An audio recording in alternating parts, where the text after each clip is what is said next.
After transmigrating here, I pursue one goal, defeating the overpowered rival. I beg the heavens to grant me a system.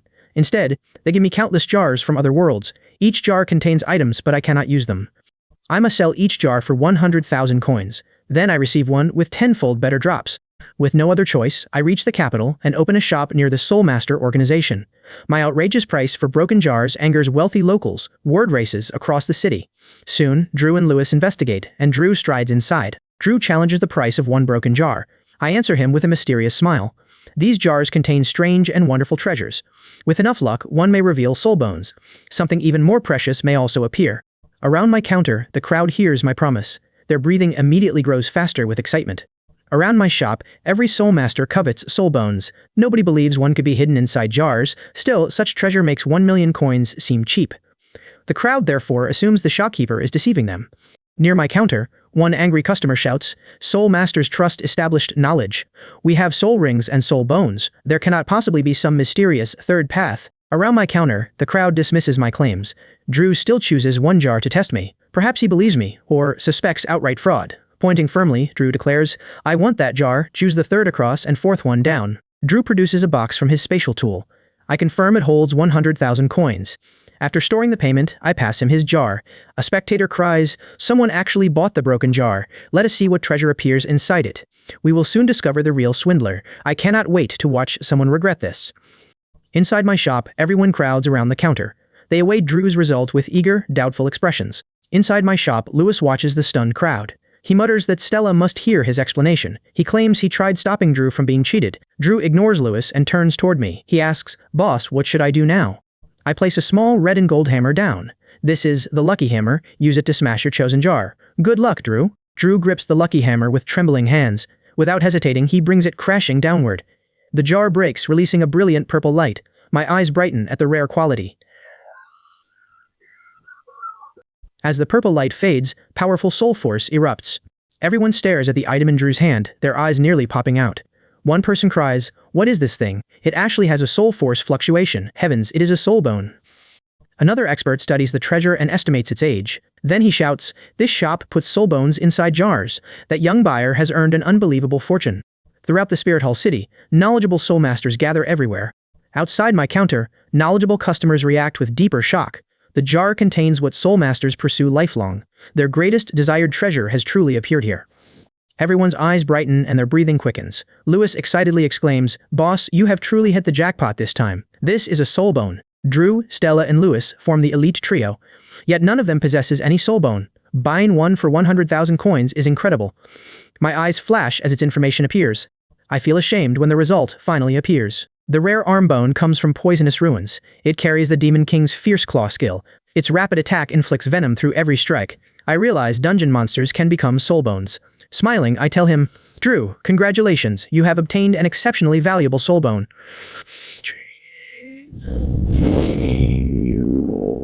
Drew remains incredulous despite holding it himself. He looks at me and asks, "Boss, is this for real?" Lewis immediately reminds him from the side. Inside my shop, Drew slowly regains his composure. He carefully stores the precious soul bone away. Turning toward Lewis, he gives an urgent order. "Ask Stella for money. She currently holds everything belonging to me."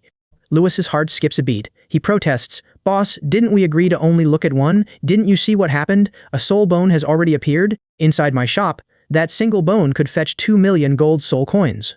The buyer patiently explains, "Even after 10 more jars, anything inside still leaves me with profit." Seeing his reasoning, I nod with satisfaction. I praise him, saying, "Good, very good. I understand this mentality perfectly. I never expect Drew to become so carried away by one jar." Lewis sees exactly what is happening, yet temptation takes hold of him as well. He finally asks, "Why don't I get one myself?" I decide to fuel their growing excitement. Remember one additional rule about these jars. Opening 9 makes the 10th reward become doubled. Should that final jar reveal a soul bone, another identical soul bone appears beside the first. This promise follows the system's established rules. I confirm the reward truly doubles without deception. Drew's expression changes immediately after hearing this. Having already tasted success, he becomes completely hooked. Drew urgently tells Lewis, "Speak with Stella immediately. Borrow enough money to reach 900,000 coins. Use my dowry if that becomes necessary." Drew then adds, "Do not hesitate or delay. The next jar may contain something even better." Inside my shop, Lewis agrees before hurrying away. At the Soul Master organization, he reaches Stella's bedroom. He bursts through the doorway without any warning. Stella, something terrible has happened to Drew. Hearing Lewis, a graceful young woman immediately emerges. Inside Stella's room, her appearance initially seems ordinary. Closer inspection reveals a strange, captivating charm. She is Stella, the most outstanding genius of the elite Spirit Hall trio. Frowning, she asks, "My brother, what happened to him?" Inside Stella's room, Lewis recounts everything that happened. Stella asks, "What exactly did you just say?" Lewis solemnly confirms every part of his story. A soul bone appeared from one inexpensive jar. Such reckless generosity makes the shopkeeper seem insane. Inside her bedroom, Stella studies Lewis for deception. Once convinced, shock gradually overtakes her expression. Finding a soul bone inside pottery seems impossible. Across the Soul Master world, rings remain essential. Soul bones are equally vital and incredibly valuable. Every Soul Master carefully seeks and protects them. Inside Stella's room, she considers their auction value. Soul bones easily command several million gold coins, yet Drew obtains one for merely 100,000. Is this mysterious shopkeeper offering charity to strangers? Stella breathes deeply and gathers her money. Emerging again, she orders Lewis, "Take me directly to that jar shop now." Inside Stella's room, that miraculous jar demands immediate investigation. Across the Spirit Hall city, spreading news could cause massive unrest. Stella cannot allow uncertainty to continue growing. Inside her room, Stella considers her official responsibilities. The Pope's disciple must preserve organizational stability. She must personally verify the shopkeeper's incredible claims. Perhaps only one jar contains such treasure. Perhaps the entire spectacle merely attracts public attention. Outside my shop, an excited crowd quickly gathers. Curiosity draws everyone closer to the entrance. One newcomer announces, "Someone inside apparently opened a soul bone." The rumor instantly draws another shocked reaction. Holy crap, a soul bone? Is it real? How could it be real? Every soul master knows the value of a soul bone. Outside my shop, another person questions the rumor. Who would hide a soul bone inside pottery? A nearby witness answers, "Selling it directly makes sense." Yet the treasure truly emerged from that jar. I personally watched the entire thing happen inside. The soul power fluctuations confirm everything, and the crowd erupts. Holy crap, this is amazing. One excited voice wonders about my background and demands to know when the people inside will come out. I just want to open one myself. I want to open two. By then, Stella and Lewis have already arrived with the crowd. Stella notices the two calligraphy scrolls beside my door, creating the future with hands, creating happiness with money. Stella studies the shop with quiet suspicion. I want to see whether that jar is really so magical. Inside, I turn to Drew and offer him a break. "Why don't you rest for a while and see whether anyone else wants to open the jar?" Drew's expression changes immediately, and he begs me to wait. "Boss, please wait a little longer." He quickly explains why he refuses to leave. "I've sent Lewis to get the money, she'll be back soon, and I have a feeling the next jar will yield something even better." His treasures seem to beckon from the shelf, and Drew cannot bear watching someone else claim them. Faced with that opportunity, he abandons his pride. Drew finally gives in. What's pride worth anyway? Okay then. I nod without refusing, already understanding his thoughts. It feels exactly like enhancing equipment in a game. Once one enhancement succeeds, wanting another comes naturally, especially when a 10-pole seems to promise an even higher chance of success. I scoff. That's naive. My linked Dungeon Fighter Online world runs on miHoYo's server. miHoYo's probability system makes mystical methods a joke. I silently mourn Drew for 3 seconds, but he has no idea what I am thinking. Instead of thanking me properly, he looks genuinely moved. "Boss, you're such a good person." Every year. His gaze drifts toward the lucky magic jars behind me, and longing fills his eyes as he studies the treasures on the shelf. At the same time, Drew has already decided that once Lewis returns, he will stop worrying about double rewards. Since soul bones seem so easy to obtain, he plans to open one set and stop there. Then Drew praises my consideration. "Boss, you're a good person. Don't let me lose too much. You're even considerate of me." Fortunately, I never hear his thoughts or I would burst out laughing. That is the naive thinking of someone who has never faced life's harsh reality. Fortunately, I do not keep them waiting for long. At that moment, Lewis and Stella enter the shop. Drew's eyes light up as he greets her. "Stella, you finally arrived." He stares at her like a starving wolf until Stella recoils. "Drew, can you be normal for once?" A chill runs down her spine. Stella turns away from Drew and gives me a smile beautiful enough to make every flower pale. She steps forward and introduces herself politely. "Hello, boss. My name is Stella. It's a pleasure to meet you." Her voice is slightly hoarse rather than especially melodious, yet it brushes across my heart like an invisible hand. I smile back. "Hello, welcome." Stella points toward the jars with open curiosity. "Boss, are these lucky charms? Can you really get soul bones from them?" Drew immediately answers from the side. "Stella, I've already gotten some." Drew insists that the jars cannot be fake. How could they be fake? Stella praises me as a kind person, but Drew grows displeased. He fears her questions may offend me. If I throw them out, how can I collect all 6 soul bones? I wave my hand to calm Drew. It's all right. What you get depends entirely on luck. If you're unlucky, you may receive nothing at all. Stella seizes on my explanation. So this is your marketing tactic, isn't it? You deliberately put those soul bones inside to attract people. Stella's eyes light up as she believes she has uncovered the truth. She already finds the arrangement suspicious. No one would place something worth 1 million gold soul coins inside a jar and charge only 100,000 for the chance to open it. Even a philanthropist would go bankrupt. Now she interprets my words as an admission that the soul bones are only bait. Stella's analysis leaves me speechless for a moment, so I laugh. Drew was merely lucky enough to become my shill. It's just a soul bone. I don't even care about it. There are more precious things in the jar, and whether you obtain one depends on luck. Stella freezes at my answer, completely caught off guard. Boss, what do you mean? I refuse to explain further and wave them away. No, if there's nothing else, you can leave. Don't delay my business. I believe many people will be interested in my jars. I keep waving, making it clear that they should leave. I expect some people to question me, but there is nothing I can do. I cannot control what the jars produce. Everything truly depends on luck. Speaking of luck, Drew is undeniably fortunate. He opens a soul bone on his very first try and immediately makes a name for himself. Until now, the jars in my shop are too expensive for ordinary people. Naturally, some become envious and greedy. As the saying goes, take a gamble and you might win big. My indifference stuns Stella. She expects me to persuade her to stay and aggressively promote the jars, yet I leave her standing there. Confusion spreads through her thoughts. What's going on? Did I really misjudge him? Stella begins doubting her entire judgment when impatient voices rise outside the shop. Are you going to open it or not? It's been so long and you still haven't come out. Another impatient customer shouts over the others. Hurry up, my gold soul coins are thirsty. Outside, another customer pleads, forget 9.8 or 9.9 million. Just 100,000 gold soul coins buys that soul bone. Please save 2 jars. Just as I expect, the crowd outside is overflowing with excitement.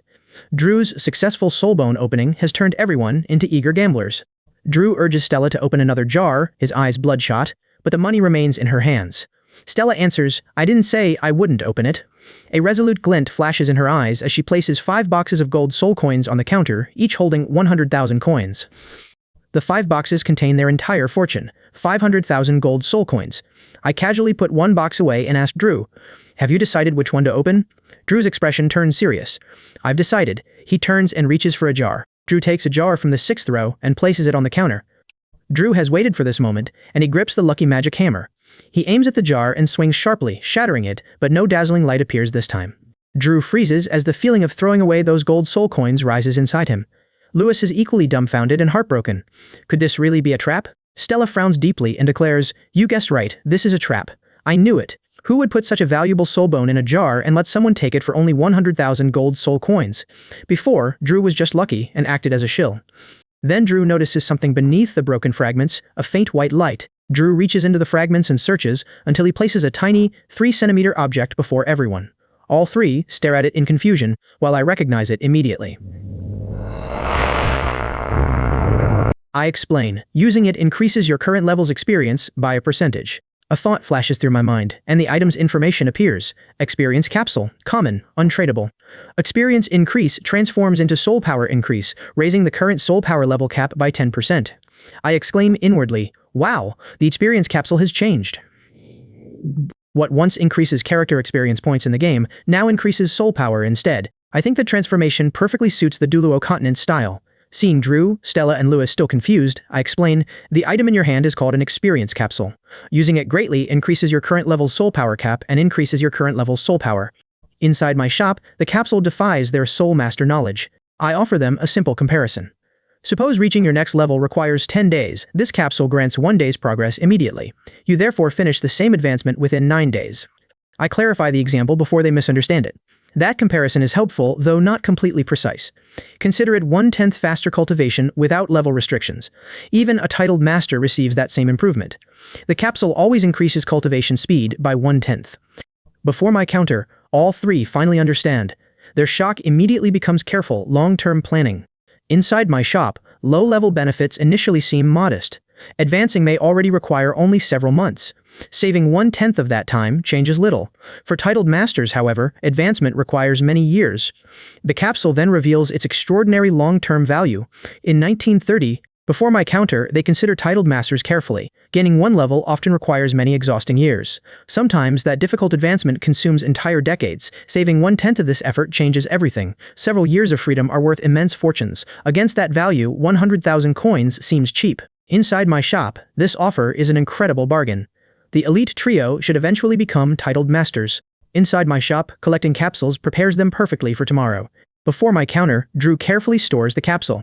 He begins imagining his distant future as titled master. Perhaps he can collect 100 such capsules. Using them together might transform his strength instantly. Drew could eventually become as powerful as Megan. Stella studies me curiously and asks, "Boss, where do you come from? How do you have such a magical thing?" I answer with only a smile. Then I tell her, "Where I come from isn't important. Just remember, I'm a businessman." I continue explaining the capsule's lasting importance. In some ways, this outweighs even a soul bone. You have certainly lost nothing through this purchase. Stella and Drew exchange a meaningful glance. They ask whether more capsules might appear. Privately, I admire how extraordinary my explanation sounds. Before my counter, Stella and Drew reach agreement. Drew generously waves toward the remaining jars. He orders, "Use every coin that still remains." Drew adds, "4 more jars." In his heart, the shopkeeper is truly generous. Inside my shop, they consider the possible outcomes. Not every jar must contain priceless soul bones, yet other items may provide comparable lasting value. With that possibility, hesitation no longer makes sense. Drew insists, "Just open them. 2 jars in a row have already broken even. Whatever comes out next is profit." Then he asks, "Have you thought it through?" Drew confirms, "I'm confirming again." He smiles and changes the subject, as if the decision is already certain. Drew reassures me, "Sir, are you regretting it? Don't worry, I'm not greedy. I'll stop after opening 1 set of soul bones. I won't let you lose too much." Drew thinks I fear losses, while I secretly celebrate. I cannot lose even when Drew gains fortunes. I would gladly sell him dozens more jars. Each sale grants me 1 tenfold drop jar. More sales, therefore, mean more chances for me. I choose the first jar from the front row. After collecting 400,000 coins, I prepare them. 4 sealed jars now stand across my counter. Before my counter, Drew handles the hammer skillfully. He smashes each jar with 1 clean strike. 3 consecutive bursts of white light appear. Watching them, Drew's eyelids begin twitching uncontrollably. Inside my shop, Drew's disappointment seems perfectly natural. Everyone hopes their purchase reveals something exceptional. At last, the final jar shatters, and a purple light appears with exceptional brilliance. Another purple light emerges. Could another soul bone be appearing? Drew's blood pressure instantly rises. His eyes turn red, and his breathing quickens, leaving Stella puzzled by his reaction. Stella wonders aloud, "What's wrong with the purple light? Why is my brother reacting so strongly? It's like the last time Drew opened a soul bone." Lewis suddenly cries out, startling her, "Soul bone? Could it really be possible to get another soul bone?" Inside my shop, Stella studies Drew's mysterious item. She asks, "Could this soul bone story truly be a scam?" The deep purple light fades before my counter. A palm-sized blue disc appears within the glow. 8 black dots cover its polished outer surface. A dark vortex slowly turns at its center. I recognize the strange device and immediately frown. This is an enhancer. I recognize the device without reading its information. Studying it, I ask, "Do you want excitement in your ordinary life?" I recall its mocking advertisement. This enhancer guarantees unforgettable excitement. After 40 failures, anyone completely loses hope. System information appears before my eyes. The rare equipment enhancer now affects soul rings. Its dangerous purpose becomes immediately clear. Before my counter, the enhancer accepts any soul ring. Successful enhancement increases its age and maximum potential. Higher levels provide increasingly powerful improvements. However, every attempt carries a destructive risk. 1 failure may completely shatter the chosen ring. I read the description without feeling any concern. Instead, its cruel risk nearly makes me laugh. A shattered soul ring is already disastrous enough. I imagine someone reaching enhancement level 11. Success makes that person reckless and overconfident. 1 final attempt could destroy everything instantly. The thought thrills me. Someone might get carried away and shatter every soul ring before quitting. I ask, "Boss, what does this do?" Drew studies the enhancer for a long time. Nothing about it makes sense. It is neither edible nor useful. His confusion soon matches Lewis's and Stella's, especially Stella's disappointment. Stella studies the beautiful, mysterious object. She wonders whether it can be worth 100,000 gold spirit coins. I clear my throat before explaining. I explain, "This is an enhancer. You can select any existing spirit ring to strengthen. Success permanently increases that ring's age." After a moment, I explain, for example, a first spirit ring may begin at 100 years. A successful enhancement can raise it to around 110 years. I suggest strengthening older rings first because their gains are greater. A 10,000-year ring could gain another 1,000 years. That increase is considerable. Soul skills grow stronger, while strength, speed, and soul power improve. Based on experience, I estimate each enhancement adds roughly 1/10 of the base age. The three breathe rapidly. They finally understand the enhancer's value. The realization leaves them convinced that it is amazing. Lewis stares at the treasure in admiration. Its power can increase a ring's age. His envious gaze settles on Drew. Joy fills Stella's eyes. The enhancer can strengthen any soul ring. That flexibility makes the discovery incredible. Stella imagines the limit at once. If I had a soul ring older than 91,000 years, 10% more could make it reach 100,000 years. Drew's eyes light up because every spirit master dreams of one. 100,000-year spirit beasts are incredibly rare. Stella has found a shortcut toward that dream. I chuckle and admit, you make sense, but I must tell you one thing. I add, a spirit ring can be strengthened countless times. Each strengthening is far greater than the last. Drew immediately connects the possibilities and blurts out, it can be stacked? Then infinite strengthening could turn even a 100-year ring into a 100,000-year ring? Stella's thoughts race. She links the enhancer's endless possibilities together instantly. A 100,000-year spirit ring? You really dare to dream. I almost laugh. Only someone who has never strengthened one would make such a boast. Then I pour cold water over the excitement. There is no risk up to +3, but failure can lower the level. Beyond that, a failed enhancement may shatter the soul ring. Lewis understands the danger and quickly asks, so strengthening is dangerous. What happens after the soul ring shatters? I look at Lewis with a half smile. The answer is obvious. If it shatters, it is gone forever. You lose that soul ring forever. A failed enhancement at +10 or higher means permanent loss.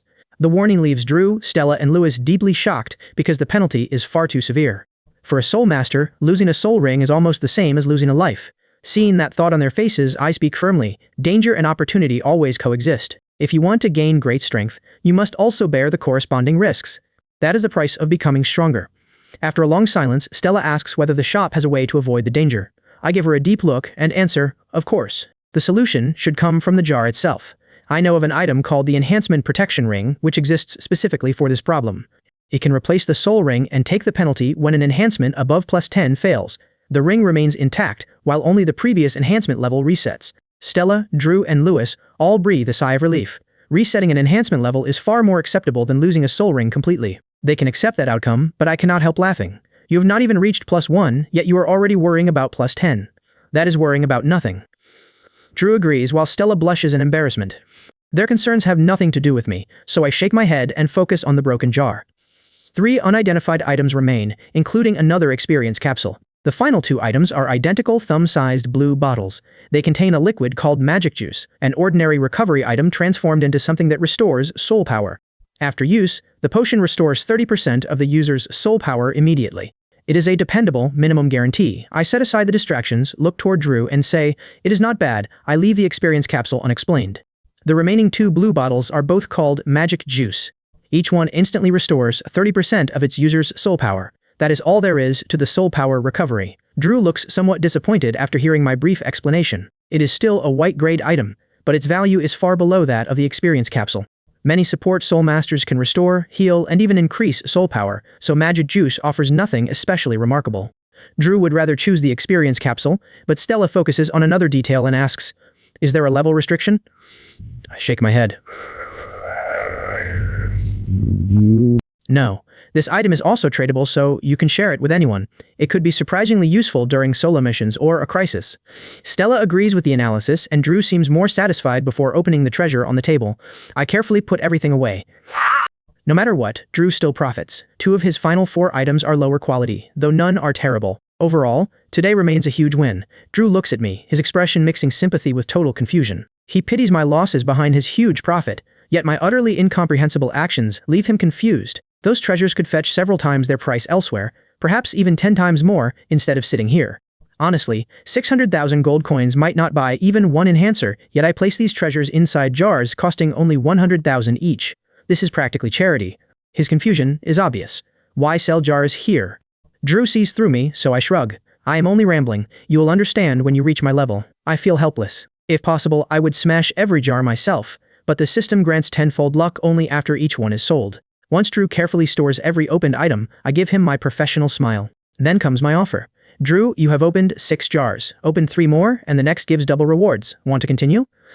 His eyes light up. Without my reminder, he nearly forgets the offer, and temptation immediately takes hold. Stella tugs his sleeve. Brother, we have no money left. The reminder hits like cold water. He has unknowingly spent every coin. All my savings are gone, but only 4 jars stand between me and double rewards. Eagerness leaves Drew helpless.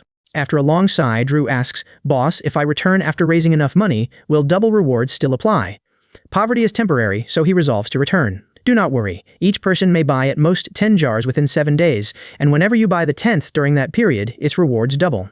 Relief settles over him at once. Understood. Then it is time to raise the money and return. His decision is firm. Drew exhales in relief. 6 days remain. Selling everything should raise 400,000 gold soul coins. Those double rewards will be mine. Goodbye, boss. Stella waves with a beautiful smile while saying nothing. I nod, noticing deep longing in one companion's eyes. That longing marks another potential customer, and customers are never refused here. Smiling, I assure them, you are always welcome. Silently, I watch all 3 push through the door, where a considerable crowd already waits outside. Outside, Stella and her companions instantly draw countless stares with their happy faces. Look at them. Maybe they opened another treasure. Another customer presses forward. Even without more, that soul bone is immensely valuable. They are out, so my turn surely comes next. Newcomers freeze when they hear the price. What? 100,000 gold soul coins for a single jar, a newcomer blurts, and so many people are lining up, you have all gone crazy. As arguments spread, someone steps forward and politely takes the floor. Forgive me for taking your valuable time. Please tell us how many jars you opened and whether any more soul bones appeared. The entire crowd falls silent, sharing the same doubt. The issue is whether soul bones in jars are genuine or merely a gimmick. The 3 exchange glances before Stella steps forward. Jar contents are random, and their value is uncertain. Beyond the first jar, we opened 5 more without finding another soul bone. 500,000 gold soul coins went straight down the drain. A doubter scoffs, just as expected. Nobody puts soul bones in jars for charity. This whole thing is merely a publicity stunt. Murmurs ripple. Stella adds, although no other soul bone appeared, we found something equally valuable. Everyone freezes, then doubt takes over as they struggle to imagine what kind of item could possibly equal a soul bone in value. Someone ventures, a soul ring? This grows absurd. Others reject it at once. Impossible. A jar is not a soul beast, so it cannot produce a soul ring. Wild guesses multiply until Stella facepalms. Enough guessing. The treasure is called an enhancer. Once used, it can strengthen soul rings endlessly, increasing their lifespan without limit. After briefly explaining the enhancer, Stella omits the shop owner's precautions because detailing them would take far too long. These people may never enter the shop, let alone open an enhancer, so a complete explanation would accomplish nothing. Only the treasure's most attractive power matters to them. That single detail also draws more attention toward the shop, and it works immediately. Everyone present gasps. A treasure capable of endlessly strengthening soul rings and increasing their age sounds extraordinary. Every person here is a soul master, yet not one can recall any record of soul rings being strengthened after absorption. Since ancient times, soul masters have absorbed soul rings with fixed ages. Later growth has never existed in their knowledge. Suspicion finally erupts. Little girl, this sounds like collusion with the shop owner to scam us. Another voice agrees. Exactly, this is impossible. Even a fabricated lie should sound believable. They simply cannot accept the claim. If the 3 speak truth, the continent's entire soul master history must be rewritten. Then a cold snort crushes the chaotic noise and the crowd unconsciously parts. An old man in red enters the center, his face dignified. Without releasing any aura, his presence alone makes everyone avoid his eyes. Breathing quickens throughout the crowd. Nobody expects a great figure like the cardinal to appear here today. The red-robed elder crosses the crowd and stops before Stella and her companions. His stern gaze sweeps around them. Do you know whom you are questioning? This young woman is His Holiness, the Pope's personal disciple. His voice hardens. Consider her noble status. Someone like her has no need to help a little shop deceive you. Warren's appearance silences the room completely. Nobody dares challenge the weight of His Holiness the Pope's name. To most soul masters in the Spirit Hall capital, the noble Pope stands beyond profanation, and the Pope's disciples naturally stand beyond question. Those who raise doubts hurriedly beg forgiveness. Please forgive those impetuous words. No offense was intended. Their apologies are sincere and profuse. Stella gently shakes her head. Ignorance is bliss. Let us go. The Pope's palace comes first. My teacher must hear what happened here immediately. Stella declares, this little shop matters too much to Spirit Hall and the entire Soul Master world. She leads Drew and Lewis away through the crowd, and no one tries to stop them. Before leaving, the red-robed elder warns everyone, anyone entering to open jars must obey the rules and remain quiet. Otherwise, you will bear the consequences. The elder departs and the pressure around everyone finally lifts with him. Heat and chatter rush back into the shop. Wiping sweat from his forehead, one patron blurts, "Heavens, this is unbelievable. Do infinitely enhanced soul rings mean 100,000-year soul rings are now easily obtainable for everyone? You're daydreaming if you think the shopkeeper offers charity here." Another counters, the Pope's disciple warns us, jars cost 100,000 gold soul coins, and every result is uncertain. Anyone with poor luck should stay away. Those tempted to open one start weighing the risk. 100,000 gold soul coins is no small sum. A low-level soul master may save for years, only for bad luck to erase everything. Impulse gradually gives way to caution, yet an even larger crowd forms an orderly line outside. They remember the Cardinal's warning, and some watch me throw out the troublesome soul master. Nobody wants to test the shop's rules again. Their conclusion is simple. The shopkeeper must be a powerful soul master. Behind the counter, a slight smile touches my lips as the line stretches outside. At this pace, selling 100 jars today should not be difficult. The coming reward brings one thought to mind. Today is another day full of hope. Then the first soul master in line pushes through the door, excitement on his face. He looks less like a customer spending money than a man arriving to collect it. With a clatter, he reaches the counter and drops the sack from his back onto it. He pushes the sack forward. "Boss, give me exactly 1 jar. That is 100,000 gold soul coins." Taking the payment, I point behind me. "Choose any jar from the shelf." He decides before the words finish. "That one. This time we'll definitely be lucky." His finger lands on the jar directly ahead. The chosen jar comes down onto the counter. I gesture to the hammer. "Use that to smash it." The man grabs it and strikes. Crack. The jar breaks in white light, while the hammer clatters onto the counter. "What is this?" The man lifts a gold and silver coin engraved with a strange smile. Its nature becomes clear to me. The fate coin is S rank and can be traded. Fate has fixed its outcome. When used, it has equal chances of divine punishment or complete recovery. Divine punishment means instant death. Recovery heals every injury. Of all things, this man actually draws the cursed fate coin. The sight leaves me speechless. In the game's early versions, lucky players treat this thing as a standard healing potion. My history is uglier. Divine punishment kills me 10 times, with recovery only on the 11th. Its use is suicide, followed by a resurrection coin and reorganizing my skills. "Boss, you've gone quiet. This treasure shocked you, didn't it?" Clutching the fate coin, the soul master nervously insists, "Surely this thing is truly amazing." "Well, luck decides everything. This coin in your hand is called the fate coin. Using it is simple. Toss it skyward and good fortune releases magic that heals every injury, returns you instantly to peak condition and restores all your manly vigor." The man bursts into excited laughter. "Ha, my luck is good. With this coin, that means an extra life, right?" That matters greatly to a soul master, who constantly walks between life and death. My mouth twitches at his optimism. I cut in, "Let me finish. That's the lucky outcome. Bad luck summons divine retribution and lightning strikes you. Listen carefully." The man goes rigid. After a long silence, he finally stammers in disbelief. "What? Bad luck means lightning will strike me?" He now studies the strange coin, unable to laugh anymore. "This is no extra life. It is a death warrant." I nod. "Yes. Use it cautiously, only during a life or death crisis. Even then, avoid it whenever possible." The man stares at his worthless prize. There is no difference between this and receiving nothing. 100,000 gold soul coins vanish just like that. The man aches with frustration, nearly vomiting blood. Why do others draw soul bones from their first jars, even treasures that increase their soul rings' ages?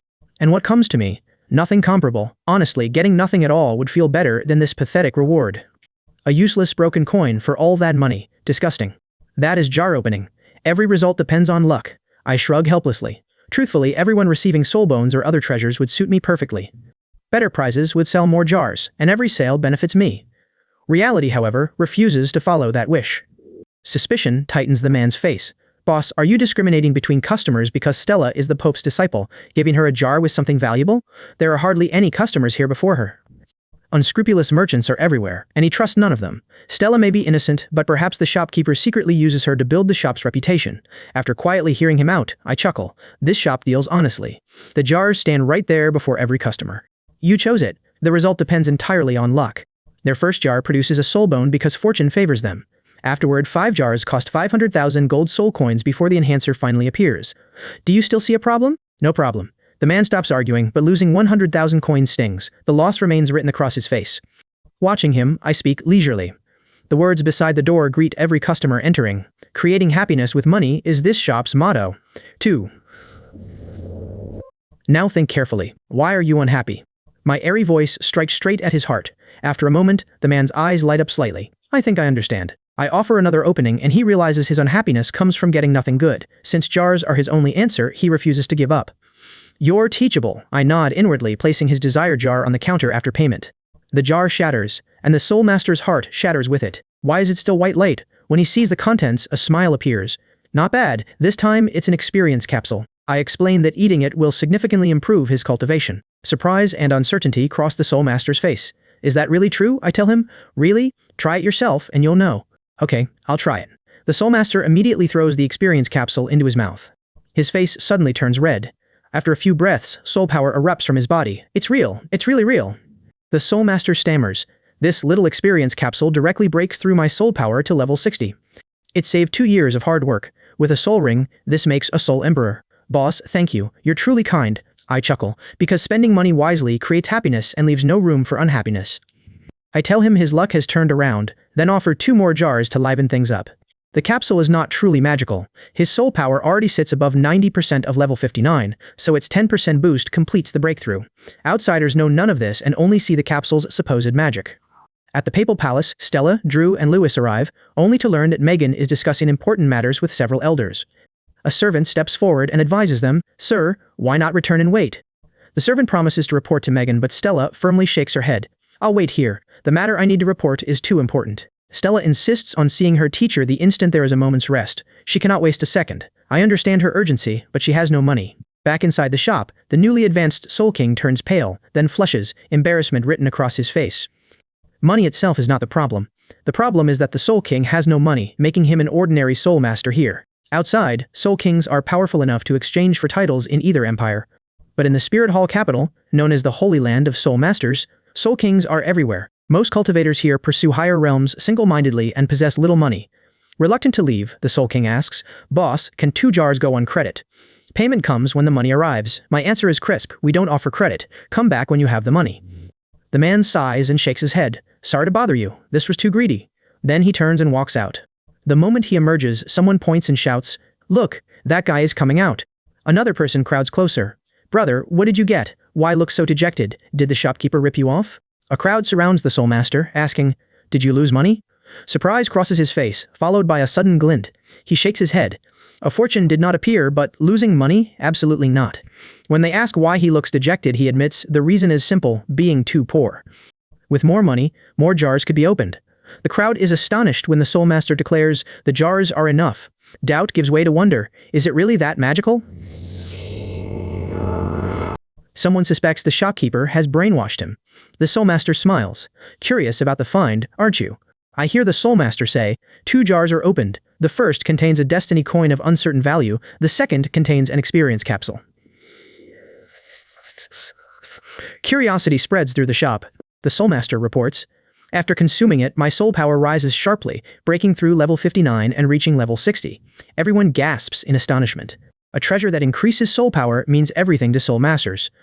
Powerful soul rings and soul bones require that foundation. Without soul power, all else is empty. Yet the claims keep growing. One person finds a soul bone, one person finds a soul bone, then another finds a soul ring enhancer, and now an experience capsule can increase soul power. The rumor reaches its boldest question: will a treasure that evolves a martial soul appear next? Someone immediately rejects the idea. You're dreaming. More than 10 years of Soul Master education says such a treasure cannot exist. Another laughs uneasily.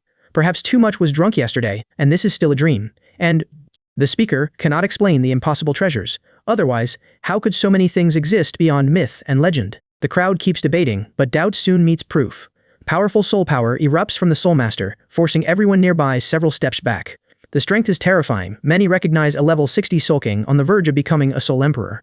A question remains: did he break through naturally, or did the experience capsule cause it? Several people suddenly recognize the scoundrel. "Old Jung, it really is you. You broke through."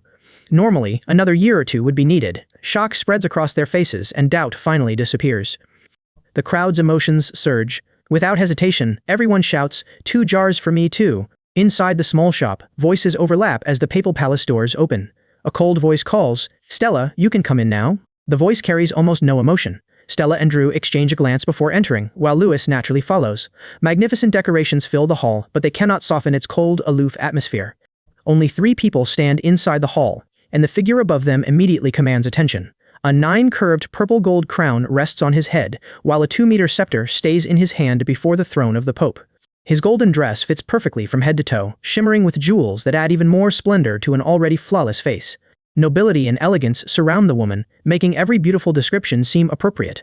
Beside her stands a man with baby-soft skin and a bewitching appearance that gives everyone a strange impression. Without his Adam's apple, nobody would believe he is a man. This is Curtis, one of the Soul Master Organization's elders. The other elder wears black robes, his face pale and bloodless, with an unmistakable chill in his eyes. Stella recognizes him as Alex, another capable assistant to her teacher. As Stella approaches, she lowers her gaze and bows. "Greetings, teacher. Greetings, Your Majesty the Pope." Drew and the other prodigy bow respectfully as well. Megan gives a slight nod. "There is no need for formalities. I was discussing something with the 2 elders when I heard you announce urgent business outside." "Speak now." Stella has already prepared herself. She turns toward Drew and gives him the order. "Bring out everything you obtained today." Drew knows the situation is complicated, and without something substantial, convincing anyone will be difficult. So he decides to show everything at once. "Yes." Drew nods and pulls out box after box from his soul guide space. Every item from the shop is a treasure, so Drew naturally treats each one with care. "What is this?" Curtis and Alex stare at the boxes, while even Megan's noble face reveals confusion. Could Stella's urgent business really be giving them gifts? Stella quickly explains that something interesting has appeared in the Soul Master Organization city, a new jar shop, and he's sure a parter. It is Amy Soar of Restororgan. For only 100,000 gold soul coins, opening a jar can produce all kinds of magical items. Seeing everyone's puzzled expressions, Stella keeps them from guessing and clearly introduces the jar shop. In simple terms, these treasures cost 100,000 gold soul coins. Alex suddenly thinks of the exquisite boxes in Drew's arms and gasps. Are these the magical items Stella has been describing? Stella quickly shakes her head, afraid they will misunderstand. "That's good." Alex finally relaxes, privately judging 100,000 gold soul coins to be an enormous sum for ordinary people. Spending that much on jars would be wasteful, but Stella immediately corrects him. These items cost far more. "We spent 600,000 gold soul coins." "What? 600,000? Stella's answer shocks Alex and Curtis nearly chokes. 600,000 gold soul coins is an extraordinary amount. That sum could cover 2 months of welfare for every soul master below level 30 across the continent. Even Megan's eyes flash strangely when she hears the figure. Megan's voice remains calm, but the seriousness is unmistakable. "Stella, even if money is only a number to us, it cannot be squandered like this. Hundreds of thousands mean little to her, yet as her successor, Stella must learn how money should be spent. The Soul Master Organization will rely on her to support countless people." Stella sticks out her tongue and answers her teacher. "I understand what you're saying, but we haven't wasted any money. Besides, these things are truly worth it, and they can even bring us a huge profit. My brother found a soul bone inside one of the jars." "He found a soul bone? That's impossible." Curtis and Alex stare in shock. As soul masters, they understand a soul bone's value. Each one is worth millions and remains priceless. Finding one for 600,000 gold soul coins could bring them hundreds of thousands in profit if they resold it. "It really is a huge profit. Brother, take out the soul bone and show it to the teacher and elders." Stella reminds Drew, and he immediately hands the other boxes to the waiting prodigy. He keeps only one palm-sized box, opens it, and unleashes a surge of soul power through the hall.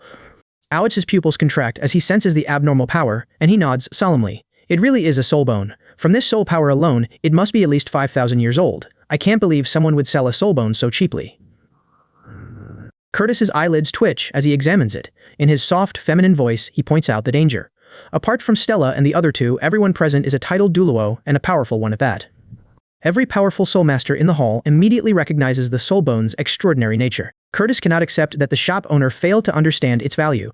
Since that shop can name a soul bone, its owner naturally knows what it is worth.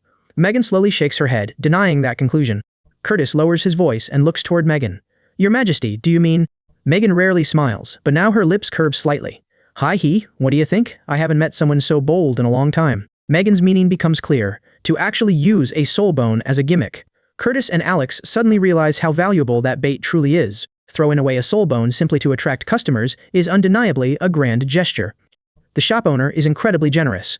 When I hear that soul bones can appear in the small shop, I cannot believe it. Who would imagine that I open a jar and actually find a soul bone? I remain dazed even now, and disbelief still flickers in my eyes as I recall it. I'm sure it isn't a gimmick. If someone is lucky enough, another person will definitely obtain a soul bone. Alex smiles at that certainty. Another soul bone? What a naive idea. He clearly believes the shop owner is simply giving away charity. Curtis agrees with Alex and turns the matter toward Drew. "Indeed, Drew, you are lucky. You were the first to open a jar, otherwise this soul bone would belong to someone else. If jars truly let people obtain soul bones through luck, I would immediately spend all my savings opening them. Soul bones are far too precious. Just look at him. Even as a level 95 title duo, he does not possess 2 soul bones. For someone to use one as bait is already an astonishing gesture. Curtis sounds envious of Drew's opportunity. Stella patiently defends the shop. If I hadn't witnessed everything myself, I wouldn't have believed it either. Elders, I can testify that this isn't a gimmick. Stella then reveals that the soul bone is not even the greatest treasure, and if you think soul bones are the best thing, you're wrong. Curtis frowns at the outrageous claim, while Alex also looks utterly incredulous. After more than a decade of soulmaster knowledge, they cannot imagine any treasure surpassing a soul bone. Even Megan's brow furrows at the revelation. Megan looks directly at Stella, clearly doubting what she has heard. Stella, have you been neglecting your studies lately? How could you forget such simple knowledge? Tomorrow, the teacher orders Stella to stay in the spirit hall and study. The teacher also mentions Drew and the other prodigy, but Stella's expression shifts as she rushes to Drew. Teacher, Stella really didn't lie. She quickly urges Drew to take out the enhancer. Stella pleads, without proof, my teacher will punish me severely. Everyone freezes and asks, what is an enhancer? Drew then removes a jade-like round plate from the boxes. Black dots decorate the plate. Their pattern makes it look mysterious at first glance. Beyond that mystery, nobody sees anything unusual. Megan frowns, searching her memories for records related to this enhancer. Then Curtis's effeminate voice rings out again. Stella nods firmly. This treasure is more precious than a soul bone. It is called an enhancer, and it has one function. I clarify, it strengthens spirit rings by increasing their ages. Each successful attempt raises that age again, with no theoretical limit. Even my first spirit ring could reach 100,000 years. Repeated strengthening keeps raising the age. Even my first ring could eventually reach 100,000 years. The elder scoffs, what nonsense, nothing like this has appeared in all my decades of experience. In a hoarse voice, Alex admits that he cannot imagine this claim being true. Then Alex rejects the thought, no, this cannot be real. Ghost, are you stupid? How can an unrealistic idea exist? Alex feels ridiculous, but Megan turns to Stella and asks, Nana, do you understand what your words mean right now? Megan warns if Stella cannot prove it true, severe punishment will follow immediately. Megan grows angry. Stella would not speak nonsense without her favoritism. Megan knows both divine inheritances and many secrets. Extending a ring's lifespan sounds absurd. Yet even gods might achieve it. Only harsh conditions prevent such a reward. Only divine trials can grant that reward. Stella turns anxiously to Drew. Teacher, Stella is not lying. Brother, only Drew can use this. Quickly show it to the teacher and the 2 elders. Drew nods heavily. 2 moonblades appear in his hands as he prepares to demonstrate the enhancer. 3 spirit rings rise beneath Drew's feet. A soul master's aura erupts around him. Curtis studies Drew and thinks, Drew is impressive. His spirit power is around level 49. He deserves to be the organization's future hope. Megan wonders, is it about to begin? As she strengthens her 4th spirit ring, anticipation rises within her. Drew suddenly challenges her, shouting, is that all? Everyone is taken aback by Drew's unexpected challenge. Then something strange occurs. Drew's 4th ring rises above his head. It slips beyond his control and shrinks in midair. The ring becomes thumb-thick. Then it falls into the enhancer's dark vortex. Everyone stares in amazement. Stella and Drew stare wide-eyed. The magical process leaves them stunned. They wonder whether the enhancer truly works. Alex and Curtis exchange a shocked glance. The impossible display makes Stella's claim seem credible. Their earlier doubts begin to fade. Megan looks genuinely interested. Everyone watches the enhancer. A brief metallic clang sounds inside. It resembles a blacksmith striking iron. The noise fades before anyone can locate it. Everyone waits for Drew's answer. Inside his mind, an unfamiliar voice echoes, congratulations on your successful enhancement. Drew wonders whether the boss is right. Stella mutters, brother, why are you so silly? What happened? Stella murmurs, before +3, failure cannot lower or shatter the ring. Every attempt succeeds. Drew answers. The ring flies from the enhancer and reattaches to his body. Powerful soul power erupts. Blue fluorescence consumes the enhancer and vanishes. Drew exclaims, heavens, did everyone see that correctly? Alex stares at the result and exclaims, the ring's age has really increased. This enhancer can do something unprecedented. If my old theory teacher knew this, he would turn in his grave. Alex cries out. Curtis says solemnly, this is no illusion. I accompanied Drew during that hunt. Curtis explains that Drew's 4th ring was around 4,950 years during their hunt. Now it feels at least 5,000 years old. Its fluctuations suggest roughly 5,400 years, an increase of about 1/10. Megan confirms the figure, and astonished gasps fill the arena. 5,400 years. Has Drew's 4th ring surpassed the recorded limit of 3,000 to 5,000 years? Lewis admires Drew with envious eyes. Even a few hundred extra years benefit a soul master greatly. Those extra years strengthen spirit skills, personal power, speed, and soul power. That is why Soul Masters pursue older rings. Drew surpasses ordinary Soul Master limits. His future achievements rise another step. Megan nods slightly, affirming Drew, then asks, "Well, teachers and elders, Nana did not deceive you after all, did she?" Stella smiles and sighs with relief. The enhancer is genuine, and the boss has not deceived them. I admit my ignorance and ask forgiveness. They wave it away. Elders at their level have thick skin. Curtis has lived for decades and never imagined such a treasure appearing on the continent. He admires it and asks, "There must be restrictions on using this enhancer." Drew watches the enhancer vanish from his hand after the strengthening ends. He immediately understands that something is hidden inside it. The elder is absolutely right. Drew nods and explains, each enhancement consumes one enhancer. Above +3, failure may lower the enhancement level. Above +10, failure shatters the soul ring. Curtis and Alex gasp at the punishment. Curtis cautiously asks, "Can the shattered ring be restored?" Drew shakes his head. "No. A shattered soul ring is lost forever, and you may lose some soul power as the price." I never mentioned these dangers before. After strengthening the ring once, the possibility naturally comes to mind. That is too cruel. Curtis and Alex suddenly change expression. Megan's clear, cold voice cuts through their outrage. "Cruel? I do not think so. You are simply greedy. Even 1/10 per strengthening means +10 more than doubles a ring's age." Alex repeats, "Curtis and I are both titled Duluo." Her question makes the enormous reward impossible for the elders to ignore. Curtis and Alex awaken at once. Yes, we really are too greedy. Following Megan's method, the 9th spirit ring is guaranteed to become a 100,000-year ring. Even an 8th ring aged beyond 40,000 years can be strengthened into one. Alex realizes that a title Duluo with 2 100,000-year spirit rings could dominate the continent, provided no foolish mistakes get in the way. Curtis bows even deeper. "His Holiness is right. We were indeed too greedy, we understand." Megan nods, though regret stirs within her over this flaw. With the Soul Master organization supporting Drew, his strength could reach an extraordinarily formidable level. Stella interrupts. "Teacher, the elders and the boss mentioned a protection scroll. Above +10, failure only resets the previous enhancement. The rings remain intact." Megan's heart skips at the thought. What? It can truly avoid that? This is exactly what is needed when someone is desperate for help. Her face remains calm despite the excitement. Alex's eyes fill with surprise and he grows impatient. "Excellent. Tell me quickly, where is that little shop?" Alex wants to rush there. "I will obtain 90 enhancers and strengthen every ring to +10. The thought is absurd. Enhancers are not cabbages and failure remains dangerous." Drew and Warren wear strange expressions, unable to find an answer. In the busiest street of Spirit Hall Capital, a small store called Lucky Jar Shop is already waiting. Many customers should be lining up there now. As Alex prepares to leave, Stella hurriedly stops him. "Elder, wait, there is no need to rush if you want to open a jar." She adds the shopkeeper's rule. The jars are limited and each person can open only 10 per week. Alex tries to speak, but Curtis interrupts him. "It is nothing, but old ghost, calm down." Curtis restrains Alex with a practical suggestion. "The jars are limited, so why hurry? First see what treasures Drew opened, then decide what you truly need." Alex nods. "What you said makes some sense." Megan also falls deep into thought. Megan finds the little shop increasingly unusual. Even passing trials left by the gods to raise spirit ring ages is tedious.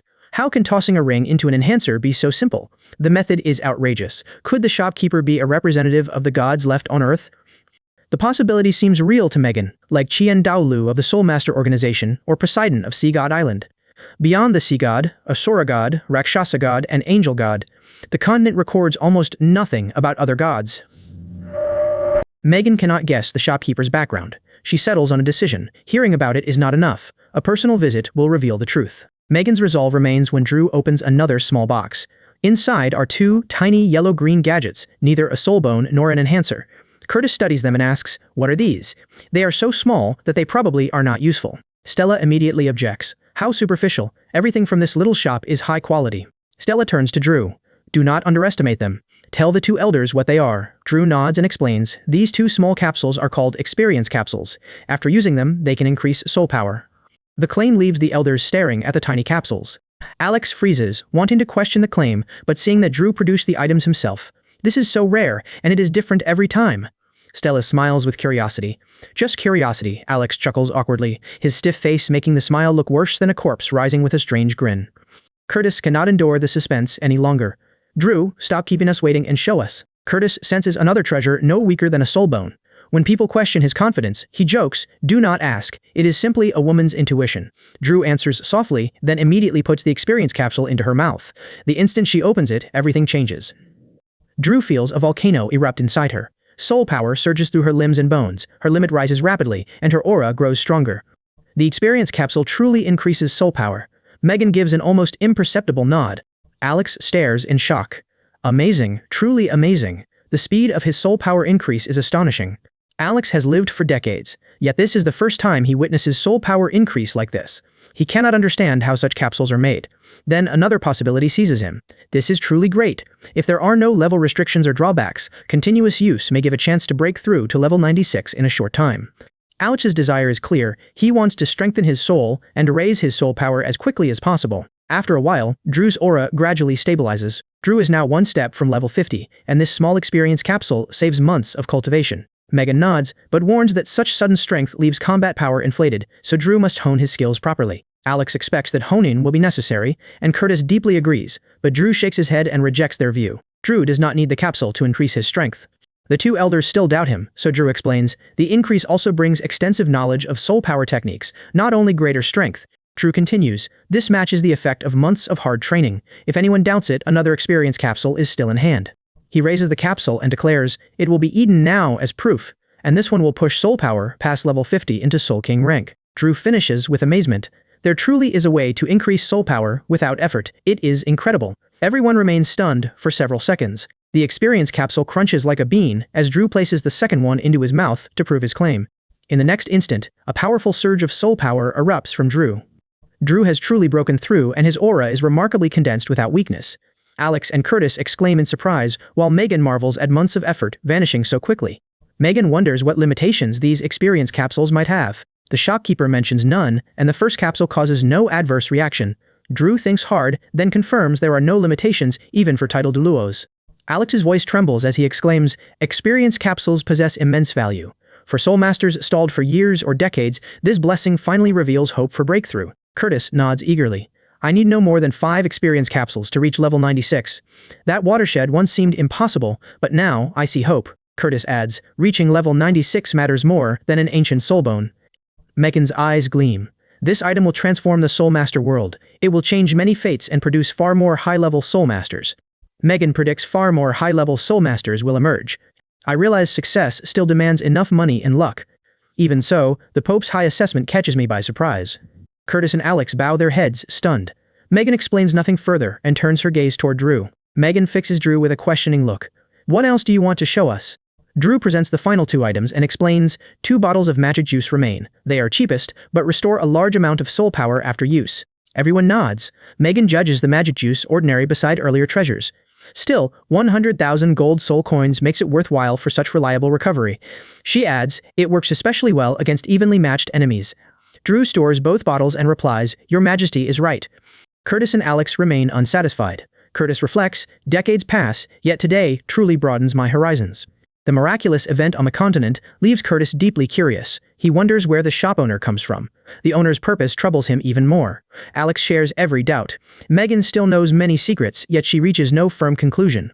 Here, even Megan cannot reach a definitive answer. After considering the mystery, Drew turns to Stella. He asks, Stella, what kind of person is this shop owner? Stella, Drew, and Lewis sink into memory and contemplation. Stella remembers the owner as pleasant-looking, though not truly handsome. She recalls a height neither tall nor short, broad shoulders, and a reassuring presence. Drew becomes speechless. Is this a beauty pageant? Stella's description tells me nothing useful. Behind the counter, I watch figures jump across the system panel. My grin nearly reaches my ears. Today, I sell 47 jars at last. The system returns 47 lucky magic jars with 10-fold drop rates. I can use every item myself. The thought makes my blood boil. I breathe deeply, then hang the "Sold out for today" sign on the shop door. Outside, many customers groan as the line stalls. I ignore them and pull down the shutter. After locking every entrance, I eagerly retrieve 47 gleaming golden jars from system space. These jars differ from ordinary customer stock. Their 10-fold drop rates create faint golden halos. They look vastly superior. I seize the lucky hammer and smash once. Golden and purple light floods the shop. Unfamiliar orange-red radiance joins it. Like morning glow, the colors illuminate everything. I stare at the loot, my pupils shrinking. 3 soul bones and 2 enhancers gleam there. 5 experience capsules sit beside 1 upgrade scroll. A crystal-clear orange-red pill rests among them. 7 colored patterns flow across it like a miniature universe. The soul returning pill awakens hidden martial souls or evolves existing ones, and the pill cannot be traded. I study the description for 10 full seconds. Then I laugh aloud. I declare, God, the system rigs things, but I accept this compensation. 3 days later, the entire city erupts with excitement. My lucky jar shop becomes its busiest, hottest destination. Every morning, an endless queue already fills the street before opening time. Customers arrive from both great empires. Even distant island soul masters rush toward my shop. Each day, I open and close exactly on schedule. I sell only 100 jars. I understand hunger marketing perfectly. More sales bring me more jars with 10-fold drop rates. Within 3 days, my soul power rises from 0 to level 42.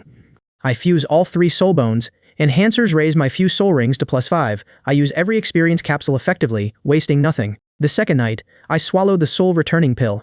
My long-dormant second martial soul fully awakens then. Even the system marks its nature unknown. Deep black gold light radiates from it. The surrounding space trembles beneath its presence. I feel one step closer to my goal. On the 4th morning, an uninvited guest arrives. Nobody dares make Megan wait outside. Her shimmering gold dress silences the entire street. The Pope of the Soulmaster organization approaches my shop. Then she pushes open the door herself. The crown gems cast delicate light. Her scepter taps the ground crisply.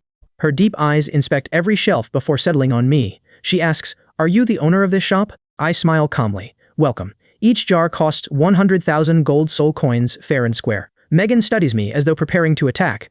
Instead, the Pope smiles meaningfully and orders, "Give me 10. Full payment is 1 million gold soul coins, without hesitation." That is a major customer's confidence. 10 jars take 10 hammer blows. Purple light appears beside 3 white flashes. 6 more white flashes follow 1 golden beam. Since opening my shop, I have never seen ordinary jars release golden light. Megan holds a scroll radiating sacred power. Its ancient, solemn text outlines the path to godhood. I check the system details and my heart skips. This epic fragment of a divine scroll reveals crucial clues. Those clues concern the gods' trials for cultivators. Megan remains silent for a long time after reading it. When she finally looks up, her gaze has completely changed. "Who exactly are you? A merchant who runs a business?" I smile and point toward the door. The couplet answers, "Use your hands to create the future. Use money to create happiness." Megan stops pressing me. Megan packs up every item, turns around, and leaves. At the door, Megan stops and says, "Expect another visit." I answer, "The shop will be ready." After seeing her off, I close the shop and sit behind the counter. Stars fill the Spirit Hall capital's night sky. I watch black gold light cross my palm as pride surges. I originally crossed into this continent only to defeat an overpowered rival. Now, my path expands towards something far grander. The Pope becomes my regular. The elite Spirit Hall trio returns. Across the capital, soul masters crave my jars. And this is only the beginning.